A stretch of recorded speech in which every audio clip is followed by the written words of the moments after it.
Bonjour, donc voilà une petite vidéo pour aider certains élèves de 4e A qui étaient absents du coup pendant 2 semaines et qui vont avoir l'évaluation à rattraper pour la rentrée. Il manquait une dernière notion que nous n'avions pas abordée ensemble jeudi avant les vacances, donc je vais vous présenter maintenant. Alors, déjà on va revenir pour que les choses soient bien ancrées sur la définition de transformation chimique. Si on doit définir une transformation chimique, on peut dire que c'est une histoire de réactifs qu'on peut mettre ensemble qui vont se mélanger pour fabriquer un nouveau produit. Et dès lors qu'il se passe un tel phénomène, on peut parler de transformation chimique. Alors ça peut s'illustrer par une nouvelle couleur qui apparaît, ou un haussement de température, ou un gaz qui s'échappe, donc des bulles. Tout ça, c'est des faits représentatifs d'une transformation chimique. Je reprends une transformation chimique que nous avions travaillée en classe sur laquelle vous avez manipulé. Il s'agissait de la combustion du butane. Donc je rappelle que le butane, il est contenu dans le briquet sous forme liquide et quand il sort, il est gazeux. Cette combustion, si elle se fait avec beaucoup de dioxygène, qu'est-ce qui se passe? Bien, vous avez essayé d'abord de mettre les produits de cette combustion sur l'assiette. Elle est restée blanche, contrairement à quand il y a peu de dioxygène. Donc ça veut dire qu'il n'y a pas de formation de carbone. Premier point. Deuxièmement, alors il n'y avait pas formation de carbone, mais si vous avez mis le briquet sous un bécher, vous avez constaté que ce dernier, au bout d'un moment, il y avait de la buée qui apparaissait dessus. Mais ça veut dire qu'il y a un produit de cette transformation, de cette combustion, qui est simplement de l'eau. Donc l'eau n'existait pas au préalable, elle s'est fabriquée au fur et à mesure de la combustion. Donc on a fabriqué de l'eau grâce à la combustion du butane. C'est donc un des produits de la réaction. Ensuite, je vous avais demandé de réfléchir si c'était possible d'identifier que du dioxyde de carbone serait créé. Pour ce faire, vous avez récupéré les produits issus de la combustion dans un tube à essai que vous aviez tourné et vous avez versé de l'eau de chaux. On constate que l'eau de chaux se trouble.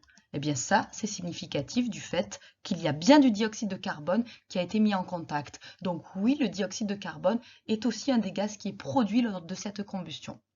Si on va faire un récapitulatif de toute cette transformation, qu'est-ce que ça me donne? Au départ, qu'est-ce que j'ai? J'ai besoin de deux choses. Triangle de feu, pour qu'il y ait une combustion, il y a toujours un comburant, qui est le dioxygène, un combustible ici qui sera le butane, et une étincelle pour amorcer la combustion. Donc les deux choses que je vais mettre ensemble, c'est bien le butane et le dioxygène en grande quantité. Ce sont donc les réactifs de ma transformation chimique. À l'arrivée, nous avons vu qu'il n'y avait pas formation de carbone, mais qu'il y avait formation, regardez, d'eau, et on avait mis en évidence la formation de dioxyde de carbone. Donc voilà les deux produits que j'ai à l'arrivée. Le chimiste, pour bien expliciter cette transformation chimique, va l'écrire sous forme d'équation bilan ou équation chimique que l'on notera de la manière suivante. Butane plus dioxygène nous donne dioxyde de carbone plus eau. Et le plus qui est là. Donc d'un côté, quand j'écris une équation chimique, je l'écris toujours comme ça. Je vais toujours avoir les réactifs au début, avant ma flèche, et après ma flèche, à droite, je vais avoir les produits qui se fabriquent au fur et à mesure. Donc tout ça, ce sont des rappels que nous avions déjà vus ensemble. Maintenant, je vais vous poser un autre problème. Observez cette diapo. Regardez, à gauche, j'ai de l'eau, j'ai de la glace ici. Et à droite, j'ai de l'eau sous forme liquide. Est-ce qu'on peut parler ici de transformation chimique? Réfléchissez, oui pourquoi, non pourquoi.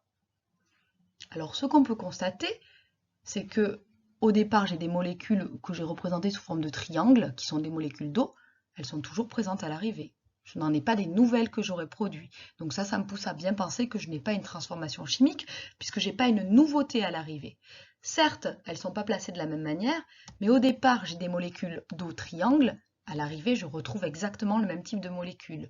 Donc j'ai pas vraiment une transformation chimique où quelque chose de nouveau apparaîtrait, j'ai ce qu'on va appeler une transformation qui va être physique, puisque simplement les molécules qui sont présentes au départ sont toujours présentes à l'arrivée, mais elles sont agencées d'une manière différente. Et ici, pourquoi d'ailleurs on a une transformation physique? C'est de la glace qui a simplement fondu, certainement à cause de la température.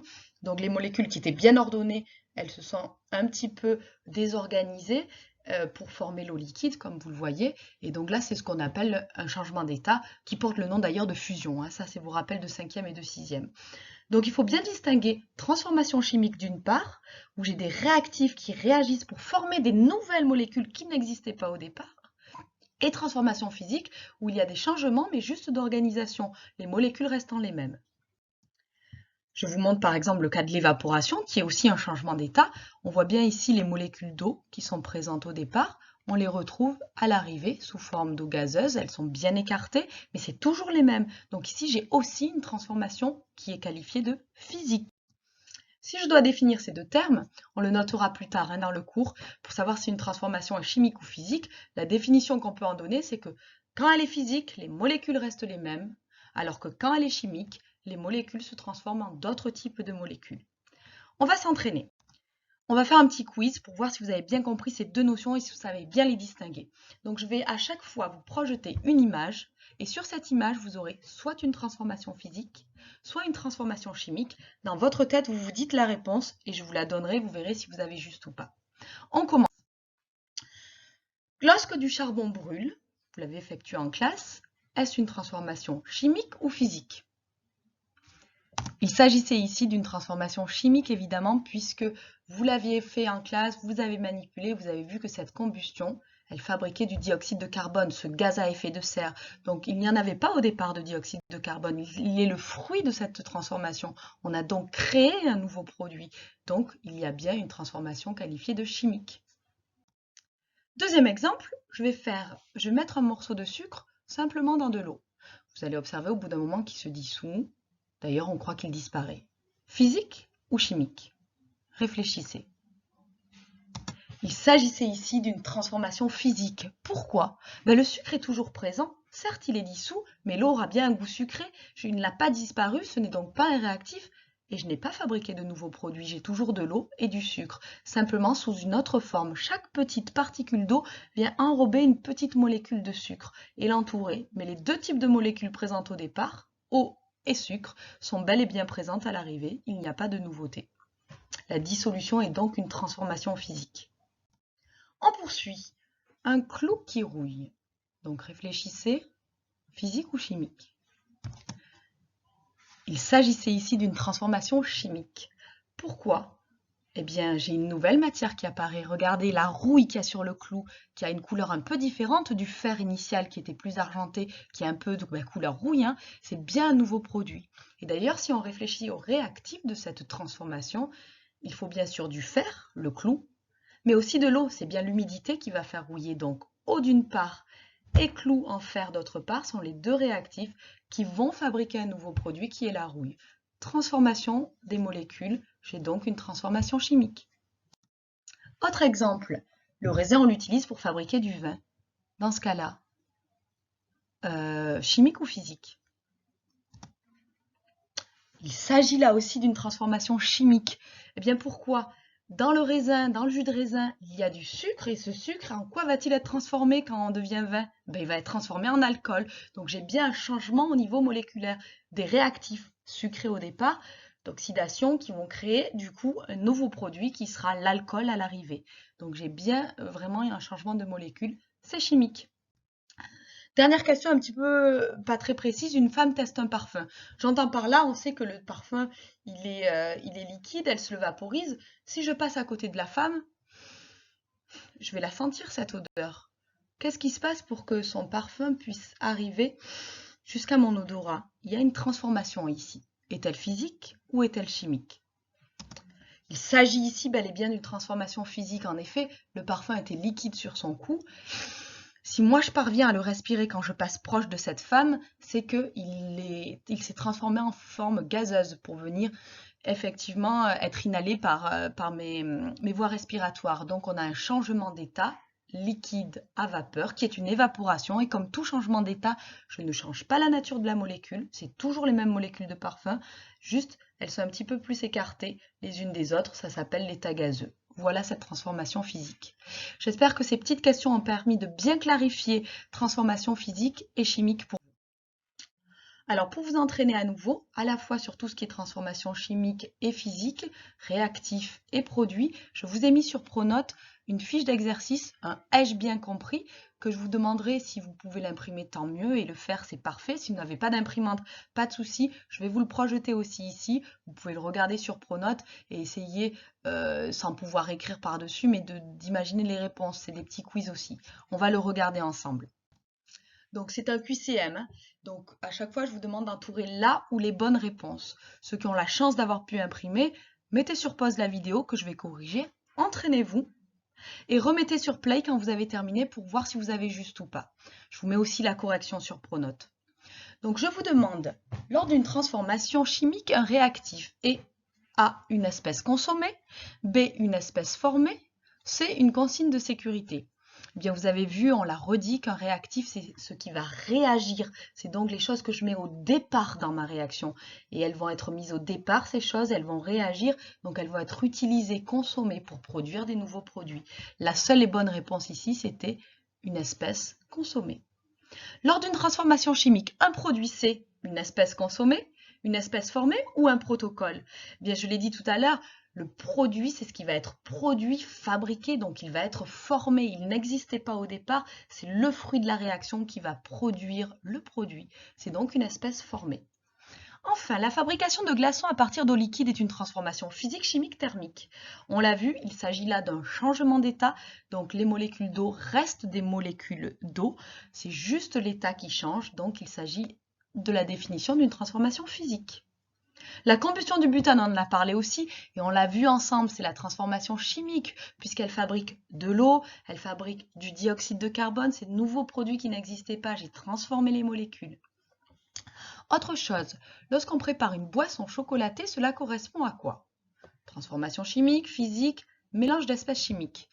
Et bien là, en effet, c'est du lait, par exemple, que je vais mélanger avec de la poudre de cacao, et après, ça fait un mélange plutôt homogène. Le lait et le cacao sont toujours présents, simplement, il y a une sorte de dissolution. Donc les espèces présentes au départ, cacao, lait, sont toujours présentes à l'arrivée, je n'ai pas changé les molécules. C'est la définition d'une transformation physique. Au passage, il s'agit aussi d'un mélange, puisque j'ai mélangé deux espèces chimiques qui n'ont pas réagi entre elles, qui sont simplement formées un mélange homogène. Enfin, une combustion est une transformation chimique qui produit quoi? De la chaleur, des réactifs? Ou ben, je ne vois pas du coup à cause de ma tête la dernière proposition. Donc, ça s'était peut-être produit. En tout cas, c'est une combustion c'est une transformation chimique qui va produire effectivement de la chaleur. On peut dire qu'elle est exothermique si vous voulez, puisque comme toute combustion, elle va produire de la chaleur. Voilà pour ce petit QCM, on va passer au deuxième que vous avez aussi sur Pronote. Donc observez bien les images et dites-moi dans quel cas on peut parler au départ d'une transformation chimique. Alors cas numéro A, si j'observe, je vois que j'ai un liquide bleu que je mélange et ça devient plus solide et rouille. J'ai vraisemblablement fabriqué quelque chose de nouveau qui n'existait pas, un produit solide d'une couleur différente. Donc là, j'ai bel et bien une transformation chimique, nouveau produit qui est arrivé. Le deuxième, c'est un diffuseur, peut-être à anti-moustique ou peut-être à odeur. Là, il s'agit simplement d'un changement d'état. J'ai quelque chose de liquide qui va s'évaporer pour diffuser dans la pièce. C'est une transformation physique, je ne l'entoure pas. Enfin, dernier cas, ben là je vois que c'est comme tout à l'heure. Du bleu devient rouge, j'ai vraisemblablement un nouveau produit. Et en plus, je constate qu'il y a une augmentation de température. Donc il s'agit bel et bien d'une transformation chimique qui produit aussi de la chaleur. On l'appellera exothermique, mais ce n'est pas à retenir. Donc voilà les deux réponses valables. Deuxième question, question numéro 8 plutôt, quel schéma représente une transformation chimique? Donc un peu la même question, est-ce que quand je mets du sucre dans de l'eau, premier cas, j'ai de l'eau sucrée, on en a parlé tout à l'heure, on a vu que ce n'était qu'une dissolution, il n'y avait pas de nouveauté, donc ça c'est physique, je ne l'entoure pas. Le deuxième, c'est du sucre que je brûle, ça peut faire du caramel. Et oui, là j'ai changé la structure moléculaire, je n'ai plus du sucre. Le caramel est une entité chimique différente du sucre, ça n'a pas la même couleur, la même texture, c'est bien une transformation chimique ici, que vous connaissiez déjà. Après, si je mélange un colorant ou de l'encre par exemple dans de l'eau, ça va me faire de l'eau colorée.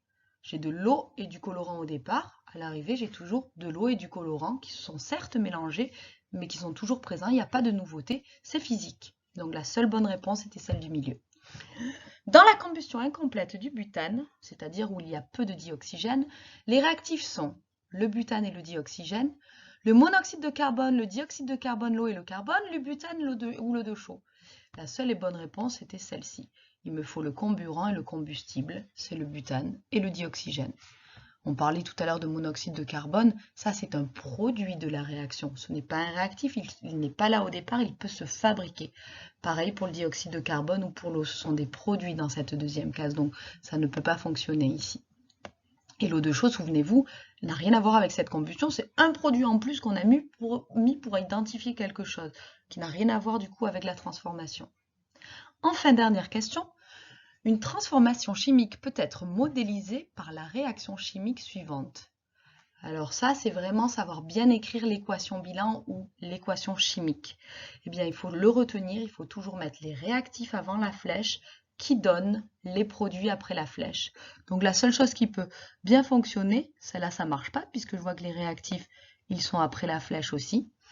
Là, je vois que les réactifs sont avant la flèche et qui produisent deux produits. Là, les réactifs sont bien placés avant la flèche et produisent un réactif. Ça ne peut du coup pas fonctionner.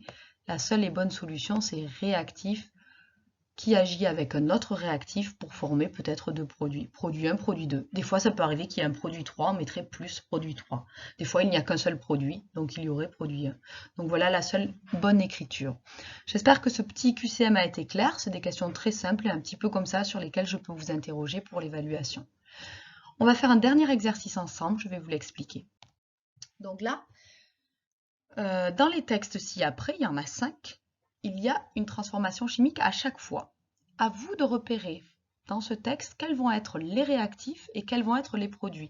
On va souligner les réactifs d'une couleur, je vais les souligner du coup en jaune, hein, et on va souligner en une autre couleur, par exemple en bleu, je vais souligner les produits dans le texte. Je m'explique, on va commencer par le premier ensemble. La réaction entre le méthane et l'eau entraîne la formation de monoxyde de carbone et de dihydrogène.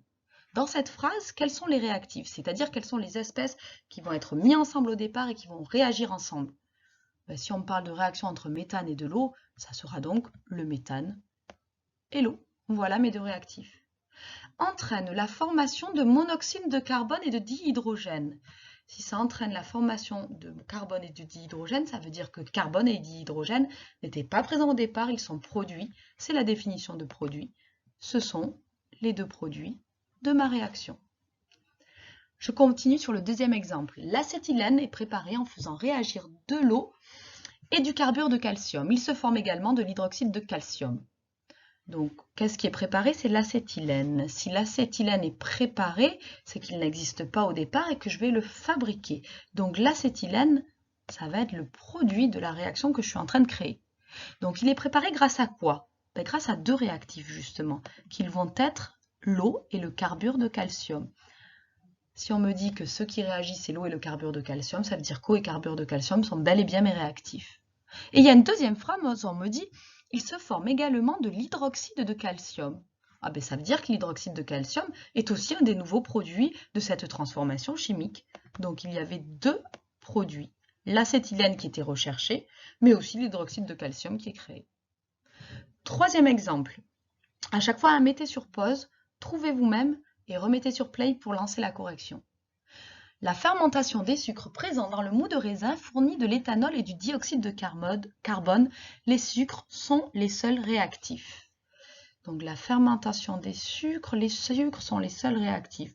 Donc aucun doute, c'est le sucre, les sucres si vous voulez, qui sont les réactifs.